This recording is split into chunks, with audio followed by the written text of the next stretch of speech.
mga perlas ng kayamanan na sumasayo na. There is nobody poor. Poor is only here.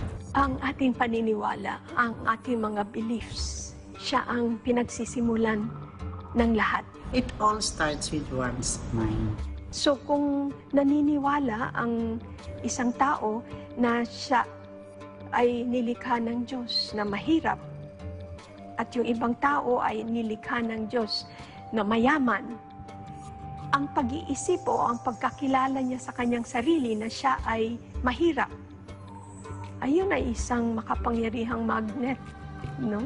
Na i-attract niya, ipapasok niya sa kanyang buhay. Kung minsan, iniisip ninyo, pinanganak kayong mahirap, pag yun ang tinanggap nila, limited ka na doon. Maaaring pinanganak ka nga ng mahirap, pero meron ka pa ding choice kung paano gagawin mo sa buhay mo. It's a sin to be poor kasi you're depriving yourself and you're depriving everybody else na pwede mong tulungan.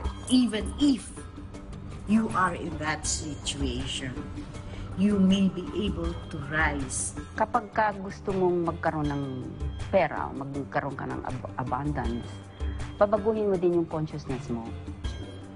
Pabaguhin mo din yung pag-iisip mo. Kasi, meron talagang nag-iisip ng gustong yumaman pero hindi nag-iisip ng mayaman. For example, gusto kong yumaman, pero lahat ng aking kaisipan ngayon, naku, ang hirap ng buhay, ang hirap kumita ngayon, lahat ganun. Matching ba yung kayamanan sa pag-iisip na ganun? Kung ang paniniwala mo talagang malas ka, mahirap ka talaga, at mamatay ka ng mahirap, kahit na nasa harapan mo na yung pagkakataon, parang nabubulag ka at hindi mo pa rin nakikita. If you have a poor attitude, hindi ka papasukin ng yaman. Pagyaman to me also is misunderstood. Kasi itinuro din niya na parang demonyo ang pera. Hindi ho ka.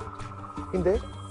Pwede mong makontrol ang pera. But money in itself is good. Kasi kung may pera ka, mas marami kang magagawang kabutihan. Pag wala kang pera, wala kang freedom na pumili kung anong gusto mong gawin sa buhay. Pag hindi ka nangarap ng pera at luxurious thing, abnormal ka. Paano ka magiging masaya kung wala kang pera, no? Excuse me. Pera is God in action.